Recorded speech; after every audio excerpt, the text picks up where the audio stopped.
சிவகங்கை மாவட்டம் சிங்கம்புணரியில் சேவக பெருமாள் ஐயனார் கோவில் வைகாசி விசாக திருவிழாவை முன்னிட்டு இரட்டை மாட்டு வண்டி எல்கை பந்தயம் நடைபெற்றது. பெரிய மாடு சிறிய மாடு என இரு பிரிவுகளாக நடைபெற்ற போட்டியில் பெரிய மாடு பிரிவில் 13 மாட்டு வண்டிகளும் சிறிய மாடு பிரிவில் 14 மாட்டு வண்டிகளும் கலந்து கொண்டு நிர்ணயம் செய்யப்பட்ட இலக்கை சீறி பாய்ந்து சென்றன. இதனைத் தொடர்ந்து இப்போட்டியில் முதல் 4 இடங்களை பிடித்து வெற்றி பெற்ற மாட்டின் உரிமையாளர்களுக்கும் சாரதிகளுக்கும் கேடயமும் ரொக்கப்பரிசும் வழங்கி கௌரவிக்கப்பட்டது. இப்போட்டியினை சிங்கம்புணரி, சதுர்வேதமங்கலம், நாட்டார்மங்கலம் மற்றும் சுற்றுவட்டார பகுதியில் இருந்து ஏராளமான பொதுமக்கள் சாலையின் இருபுறங்களில் இருந்து உற்சாகமாக கண்டுகளித்தனர். முன்னாள் பிரதமர் ராஜீவ்காந்தியின் 33வது நினைவு தினத்தை முன்னிட்டு சென்னை முகப்பேரில் மதுரவாயில் சட்டமன்ற தொகுதி காங்கிரஸ் கமிட்டி சார்பில் கவுன்சிலர் திலகர் ஏற்பாட்டில் அமைதி பேரணி நடைபெற்றது. இதில் காங்கிரஸ் கமிட்டி முக்கிய நிர்வாகிகள், பொதுமக்கள் மற்றும் தூய்மை பணியாளர்கள் உள்ளிட்டோர் கலந்து கொண்டு முன்னாள் பிரதமர் ராஜீவ்காந்தியின் புகைப்படத்தை கையில் ஏந்தியபடி 20A பேருந்து நிலையத்தில் இருந்து மாமன்ற உறுப்பினர் அலுவலகம் வரை பேரணியாக சென்றனர். தொடர்ந்து ராஜீவ்காந்தியின் புகைப்படத்திற்கு மலர் தூவி மரியாதை செலுத்தி பின்னர் தீவிரவாத ஒழிப்பு தினம் உறுதிமொழி ஏற்றுக்கொண்டனர்.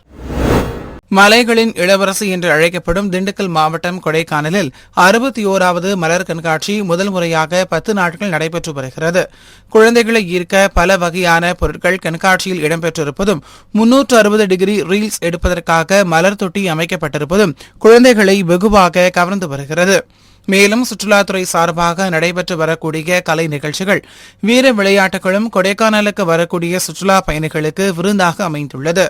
இந்நிலையில் கடந்த 4 நாட்களாக மலர் கண்காட்சிக்கு 19,000 சுற்றுலா பயணிகள் வருகை தந்துள்ளதாக தோட்டக்கலைத்துறையினர் தகவல் தெரிவித்துள்ளனர். மயிலாடுதுறை மாவட்டம் சீர்காழி அடுத்த வைத்தீஸ்வரன் கோவில், புங்கனூர், திருப்பன்கூர், கொண்டல், வள்ளுவக்குடி உள்ளிட்ட பல்வேறு பகுதிகளில் குறுவை நடவு பணிகள் நடைபெறுகிறது. இந்நிலையில் புங்கனூர் பகுதியில் நடவு பணியில் ஈடுபட்டுள்ள பெண்கள் களைப்பு தெரியாமல் இருக்க நாட்டுப்புற பாடல்கள் மற்றும் சினிமா பாடல்கள் பாடி நடவு பணியில் ஈடுபட்டு வருகின்றனர். தூத்துக்குடி மாநகராட்சிக்குட்பட்ட MK தெரு, குமார் தெரு உள்ளிட்ட பகுதிகளில் குடிநீருடன் கலந்து கழிவுநீர் வருவதாக வந்த புகாரை அடுத்து சமூக நலன் மற்றும் மகளிர் உரிமைத்துறை அமைச்சர் கீதா ஜீவன் நேரில் ஆய்வு மேற்கொண்டார்.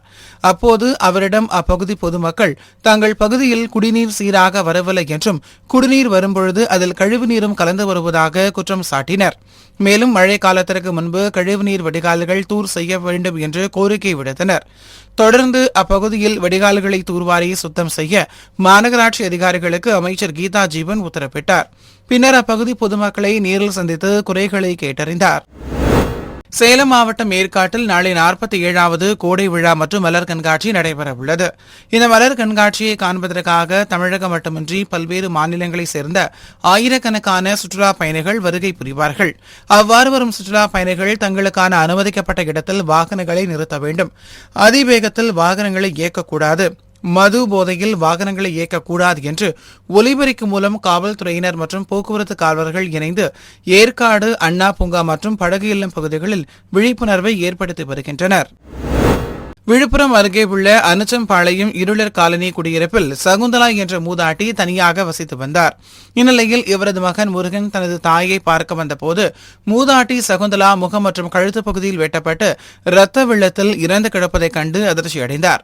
இதுகுறித்து தகவல் தெரிவித்த பேரில் சம்பவ இடத்துக்கு சென்ற போலீசார் மோப்பநாய் கைரேகை நிபுணர்களை வரவழைத்து தடயங்களை சேகரித்து வழக்கு பதிவு செய்து விசாரணை நடத்தி வருகின்றனர். மேலும் கொலை சம்பவம் தொடர்பாக தகவல் அறிந்த மாவட்ட காவல் கண்காணிப்பாளர் தீபக், ADP, SDP ஆகியோர் நேரில் சென்று விசாரணை செய்தனர். அதில் மர்ம நபர்கள் மூதாட்டி அணிந்திருந்த கம்பல் மற்றும் 2.5 சவரன் நகையை திருடிவிட்டு மூதாட்டியை கொலை செய்து சென்றது தெரிய வந்துள்ளது. நகைக்காக மூதாட்டி வெட்டி படுகொலை செய்யப்பட்ட சம்பவம் அப்பகுதியினரிடையே அதிர்ச்சியை ஏற்படுத்தியுள்ளது. நாகை மாவட்டம் திருக்குவளையில் சாலையோரத்தில் 90 வயதான மூதாட்டி அரிசி மூட்டையுடன் பேருந்திற்காக நீண்ட நேரமாக வெயிலில் நின்று கொண்டிருந்தார். அப்போது வலிவலம் காவல் நிலையத்தில் பணிபுரியும் பெண் உதவி ஆய்வாளர் சுமதி என்பவர் மூதாட்டியை தனது இருசக்கர வாகனத்தில் பத்திரமாக ஏற்றுக்கொண்டு அவரது வீட்டில் இறக்கிவிட்டுள்ளார். இந்த சம்பவத்தை பின்னால் வந்த ஒருவர் படம் பிடித்து சமூக வலைதளங்களில் வெளியிட்டுள்ளார். தற்சமயம் இந்த வீடியோ காட்சிகள் சமூக வலைதளங்களில் வெளியாகியுள்ள நிலையில் உதவி ஆய்வாளர் சுமதியை பொதுமக்களும் சமூக ஆர்வலர்களும் பாராட்டி வருகின்றனர். சேலம் மாவட்டம் ஏற்காட்டில் நாளை கோடை விழா மற்றும் மலர் கண்காட்சி நடைபெறவுள்ளது. 5 நாட்கள் நடைபெறவுள்ள இந்த கண்காட்சியை பார்க்க வரும் சுற்றுலா பயணிகளுக்கு முறையான உணவு கிடைப்பதை உறுதி செய்திடும் வகையில் இன்று மாவட்ட உணவு பாதுகாப்புத்துறை அதிகாரி கதிரவன் தலைமையிலான குழுவினர் ஏற்காட்டில் உள்ள உணவகங்களில் சோதனை மேற்கொண்டனர். அப்போது தடை செய்யப்பட்ட பிளாஸ்டிக் பைகளில் குழம்பு உள்ளிட்டவைகளை வழங்க பயன்படுத்தியதற்காக 3 கிளைகளுக்கு தலா 2000 ரூபாய் தண்டம் விதித்து ஆய்வு அறிவிப்பு நோட்டீஸ் வழங்கினர். மேலும் சுகாதார முறையில் உணவை தயாரித்து வழங்கப்படுவதையும் உறுதி செய்தனர். கேரள மாநிலம் இடுக்கி மாவட்டத்தில் உள்ள மூணாறு அருகே படையப்பா காட்டு யானை நெடுஞ்சாலைகளில் உள்ள கடைகளை உடைத்து உணவுகளை தேடுவதற்காக அடிக்கடி உலா வரும். இந்நிலையில் உணவுக்காக குடியிருப்புகள் அடிக்கடி வரும் படையப்பா யானை கல்லார் என்ற இடத்தில் உள்ள குப்பை கிடங்கள் குப்பைகளை தரம் பிரிப்பதற்காக சேகரிக்கப்படும் கழிவுகளில் உள்ள காய்கறிகளோடு அங்கு வைக்கப்பட்டிருக்கும் பிளாஸ்டிக் கழிவுகளையும் சேர்த்து உண்டு வருகிறது. இந்த வீடியோ தற்போது சமூக வலைதளங்களில் வேகமாக பரவி வரும் நிலையில் பிளாஸ்டிக் கழிவுகளை உண்பதால் படையப்பா யானைக்கு பாதிப்புகள் ஏற்படக்கூடும் என்பதால் வனத்துறை உரிய நடவடிக்கை எடுக்க வேண்டும் என வன ஆர்வலர்கள் கோரிக்கை விடுத்துள்ளனர். ஒரு வாரமா இந்த டம்பிங் யார்டு வேஸ்ட் இதில் தான் டெய்லியும் சாயந்தரம் கரெக்டாக ஒரு 4-5 மணிக்கு வந்துடுது. இந்த வேஸ்ட்டு டவுனில் கிடக்கிற வேஸ்ட்டுகள் பச்சைக்கறி எல்லாம் கொண்டு வந்து இங்கே தான் டம்பிங் யார்டில் போடுறாங்க. இது கூட பிளாஸ்டிக்கு சேர்ந்து தான் வருது. இப்போ இங்கே பார்க்கும்போது அந்த பிளாஸ்டிக்கு சேர்த்து தான் சாப்பிடுது.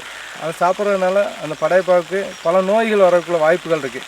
இது அதிகாரிகள் மேக்சிமம் இது பச்சைக்கறியை மட்டும் தின்னா பிரச்சனை இல்லை, இந்த பிளாஸ்டிக் திங்கிறதுனால படையப்பாவுக்கு எவ்வளோ சீக்கிரம் நோய் வாய்ப்பட வாய்ப்பு இருக்குது. இதை அதிகாரிகள் கண் திறந்து இந்த வேஸ்ட்டிலிருந்து மாற்ற நடவடிக்கை எடுக்கணும். முன்னாள் பிரதமர் ராஜீவ்காந்தியின் 33வது நினைவு நாளையொட்டி புதுச்சேரி காமராஜர் சாலையில் உள்ள அவரது திருவுருவ சிலைக்கு காங்கிரஸ் கட்சியின் சார்பில் மாலை அணிவித்து மலர் தூவி அஞ்சலி செலுத்தப்பட்டது. இதில் புதுச்சேரி காங்கிரஸ் கட்சித் தலைவர் வைத்தியலிங்கம், முன்னாள் முதல்வர் நாராயணசாமி, சட்டமன்ற உறுப்பினர் வைத்தியநாதன், முன்னாள் அமைச்சர் கந்தசாமி, முன்னாள் சட்டமன்ற உறுப்பினர் அனந்தராமன் மற்றும் காங்கிரஸ் பேரியக்கம் தொண்டர்கள் உள்ளிட்ட பலர் கலந்து கொண்டு ராஜீவ்காந்தியின் திருவுருவ சிலைக்கு மாலை அணிவித்து அஞ்சலி செலுத்தினர். செங்கல்பட்டு மாவட்டம் மதுராந்தகம் மோட்டார் வாகன ஆய்வாளர் அலுவலகத்துக்கு உட்பட்ட மதுராந்தகம் செய்யூர் பகுதிகளில் உள்ள தனியார் பள்ளிகளின் 142 வாகனங்கள் செங்கல்பட்டு மோட்டார் வாகன ஆய்வாளர் அபிதா பானு, மதுராந்தகம் மோட்டார் வாகன ஆய்வாளர்கள் செல்வி, திருக்கழுக்குன்றம் மோட்டார் வாகன ஆய்வாளர் முரளி ஆகியோர் நேரடி மேற்பார்வையில் வாகனங்கள் தணிக்கை செய்யப்பட்டது. இந்த தணிக்கையில் செங்கல்பட்டு வட்டார போக்குவரத்து அலுவலர் சுந்தரமூர்த்தி, மதுராந்தகம் வருவாய் கோட்டாட்சியர் தியாகராஜன், மதுராந்தகம் காவல் ஆய்வாளர் முத்துக்குமார் ஆகியோர் கலந்து கொண்டு வாகன ஓட்டுநர்களுக்கு பல்வேறு முக்கிய ஆலோசனைகளை வழங்கினர். திருப்பூர் மாவட்டம் ஊத்துக்குளி அருகே நஞ்சாராயன் குளம் உள்ளது. இந்த குளத்தில் ஏராளமான மீன்கள் உள்ளது. இந்நிலையில் கடந்த 2 நாட்களாக அப்பகுதியில் பெய்த கனமழையின் காரணமாக ஓடை, நொய்யலாறு என அனைத்து இடங்களிலும் மழைநீர் பெருக்கெடுத்து ஓடியது. இதனை பயன்படுத்திக் கொண்டு சில சாய ஆலைகள் முறைகேடாக சாய கழிவுகளை திறந்து விட்டுள்ளனர். இந்த ரசாயன கழிவுநீர் நஞ்சராயன் குளத்தில் கலந்ததால் அதில் இருந்த மீன்கள் தண்ணீரில் செத்து மிதந்துள்ளது. இந்நிலையில் செத்து மிதக்கும் மீன்கள் அகற்றப்படாமல் இருப்பதால் அப்பகுதி முழுவதும் கடுமையான துர்நாற்றம் வீச துவங்கியுள்ளது. இதனால் வேதனை அடைந்துள்ள பொதுமக்கள் உடனடியாக உயிரிழந்த மீன்களை அப்புறப்படுத்தி சுகாதார சீர்கேட்டை தடுக்க கோரிக்கை விடுத்துள்ளனர். கடலூர் மாவட்டம் சிதம்பரம் காந்தி சிலை அருகே தமிழ்நாடு காவிரி விவசாய சங்கத்தின் சார்பில் கர்நாடக அரசின் மேகதாது அணைக்கு ஆதரவாக காவிரி மேலாண்மை ஆணையம் நிறைவேற்றிய தீர்மானத்தை திரும்பப் பெற வலியுறுத்தி கண்டன கோஷங்கள் எழுப்பி ஆர்ப்பாட்டத்தில் ஈடுபட்டனர். அப்போது காவிரி மேலாண்மை ஆணையம் உத்தரவு நகலை எரிக்க முயன்றனர். பாதுகாப்பு பணிக்கு நின்றிருந்த போலீசார் விவசாயிகளை தடுத்து நிறுத்தி அவர்களை கைது செய்தனர். முன்னாள் பிரதமர் ராஜீவ்காந்தியின் 33வது நினைவு நாளையொட்டி மயிலாடுதுறையில் ராஜீவ்காந்தி விளையாட்டு மேம்பாட்டு ஆணையத்தில் அமைக்கப்பட்டுள்ள அவரது திருவுருவ சிலைக்கு மயிலாடுதுறை மாவட்ட காங்கிரஸ் சார்பில் மாலை அணிவித்து மலர் தூவி நினைவஞ்சலி செலுத்தப்பட்டது. இதில் மாவட்ட காங்கிரஸ் தலைவரும் மயிலாடுதுறை எம்எல்ஏவுமான ராஜா குமார் மற்றும் மாவட்ட காங்கிரஸ் முன்னாள் தலைவர் பண்ணை சொக்கலிங்கம் உள்ளிட்ட நிர்வாகிகள் மாலை அணிவித்தனர். தொடர்ந்து கட்சி நிர்வாகிகள் மலர் தூவி நினைவஞ்சலி செலுத்தினர். நாமக்கல் மாவட்டம் ராசிபுரம் அணைப்பாளையத்தில் மாவட்ட ஆட்சித்தலைவர் மருத்துவர் உமா கனமழையால் பாதிக்கப்பட்ட குடியிருப்பு பகுதிகளை பார்வையிட்டு ஆய்வு மேற்கொண்டார். பின்னர் செய்தியாளர்களை சந்தித்த அவர், அணைப்பாளையம் கிராமம் தாழ்வான பகுதியாக உள்ளதால் ஏற்கனவே நெடுஞ்சாலைத்துறை மூலமாக நீர் வெளியேற கால்வாய் அமைக்கப்பட்டதாகவும், ஆனால் அவற்றை மண் மூடியதால் மழைநீர் வெளியேற முடியவில்லை என்றும், இந்நிலையில் உள்ளாட்சி அமைப்புகள், வருவாய்த்துறையினர் மற்றும் நெடுஞ்சாலைத்துறையினர் இணைந்து 3 ஜேசிபி வாகனங்கள் மூலம் மழைநீர் அகற்றப்பட்டு வருவதாகவும் தெரிவித்தார். பாளையம் சொல்லக்கூடிய இந்த கிராமங்கள்ல ஒரு தாழ்வான பகுதியில் இருக்கிறதுனால ஏற்கனவே நெடுஞ்சாலைத்துறை மூலமா கால்வாய் போட்டு ரோட்டுக்கு அந்த பக்கம் கொண்டு போய் விடுறதுக்கான வழிமுறைகள் இருந்திருக்கு. ஆனா அதெல்லாம் மண்ணு போட்டு அடைச்சிட்டதுனால தண்ணி போக முடியல. உடனடியா நமக்கு இந்த பகுதியில தண்ணி இருக்குங்கிற தகவல் தெரிஞ்ச உடனேயே நம்மளுடைய உள்ளாட்சித்துறை அமைப்புகள் மற்றும் நம்முடைய வருவாய்த்துறை அதிகாரிகள், நெடுஞ்சாலைத்துறை அதிகாரிகள் எல்லாரும் சேர்ந்து 3 ஜேசிபி கொண்டு உடனடியா அந்த தண்ணி எல்லாமே தேக்கி விட்டு வெளியில விட்டாச்சு. இப்ப நம்ம அந்த பகுதியில் உள்ள வீடுகள் பார்க்கும்போது 12 வீடுகள் தண்ணியில அதிகமா பாதிக்கப்பட்டிருக்கு. அதுலயும் குறிப்பா அந்த சேறு மண்ணெல்லாம் இருக்கிறதுனால அதை உடனடியா அவங்களுக்கு கழுவி நல்ல ப்ளீச்சிங் பவுடர் போன்ற சுகாதாரமான முறையில பண்றதுக்கான ஏற்பாடுகள் பண்ணியிருக்கிறோம். தொடர்ந்து அந்த கால்வாய் மேற்கொண்டு அடைக்காத அளவுக்கு அதுல கொஞ்சம் விரிவுபடுத்தி அதுல இருக்கக்கூடிய மண்ணெல்லாம் எடுக்கிறதுக்கான வழிமுறைகள் பண்ணுவோம். ஈரோடு மாவட்டம் சத்தியமங்கலம் புலிகள் காப்பகத்துக்குட்பட்ட கடம்பூர் வனப்பகுதியில் மாக்கம்பாளையம் என்ற கிராமம் உள்ளது. இந்த கிராமத்துக்கு செல்லும் வழியில் குறும்பூர் பள்ளம், சர்க்கரை பள்ளம் என்ற 2 பள்ளங்கள் உள்ளது. இந்நிலையில் கடந்த 2 நாட்களாக பெய்த கனமழையால் சர்க்கரை பள்ளம், குறும்பூர் பள்ளத்தில் வெள்ளப்பெருக்கு ஏற்பட்டுள்ளது. இதனால் கடம்பூரில் இருந்து மாக்கம்பாளையம் செல்லும் பேருந்து சர்க்கரை பள்ளம் கரையிலேயே நிறுத்தப்படுவதால் கடம்பூர் மற்றும் மாக்கம்பூர் இடையே பொதுமக்கள் செல்வதற்காக சர்க்கரை பள்ளம் கரையிலிருந்து கரையின் மறுபுறம் கயிறு கட்டி ஆபத்தான முறையில் கடந்து செல்கின்றனர். குறும்பூர் பள்ளம் மற்றும் சர்க்கரை பள்ளம் ஆகிய 2 இடங்களில் உயர்மட்ட பாலம் அமைப்பதற்காக கடந்த 2021ஆம் ஆண்டு 7 கோடி ரூபாய் நிதி ஒதுக்கீடு செய்யப்பட்டு பணிகள் நடைபெற்று வரும் நிலையில் 3 ஆண்டுகள் ஆகியும் இதுவரை பாலம் கட்டி முடிக்கப்படாததால் வேதனை அடைந்துள்ள பொதுமக்கள் பாலத்தின் பணிகளை விரைந்து முடிக்க கோரிக்கை விடுத்துள்ளனர்.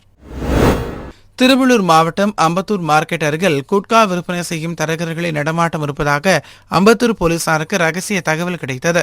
அதன் அடிப்படையில் காவல் ஆய்வாளர் டெல்லிபாபு தலைமையில் போலீசார் அப்பகுதியில் தீவிர சோதனையில் ஈடுபட்டனர். அப்போது அங்கு சந்தேகத்துக்கிடமான வகையில் நின்று கொண்டிருந்த பொலிரோ லோடு வேனை சோதனை செய்தபோது அதில் மூட்டை மூட்டையாக குட்கா பொருட்கள் இருப்பது கண்டுபிடிக்கப்பட்டது. மேலும் இந்த வேனை ஊட்டி வந்த நபரை பிடித்து காவல் நிலையம் அழைத்து வந்த காவல்துறையினர் அவரிடம் விசாரணை மேற்கொண்டனர்.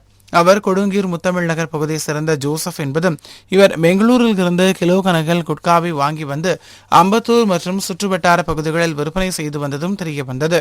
இதனையடுத்து ஜோசப் மீது வழக்கு பதிவு செய்து நீதிமன்றத்தில் ஆஜர்படுத்திய போலீசார் அவரிடமிருந்த 400 கிலோ குட்கா, லோடு வேன் உள்ளிட்டவற்றை பறிமுதல் செய்தனர்.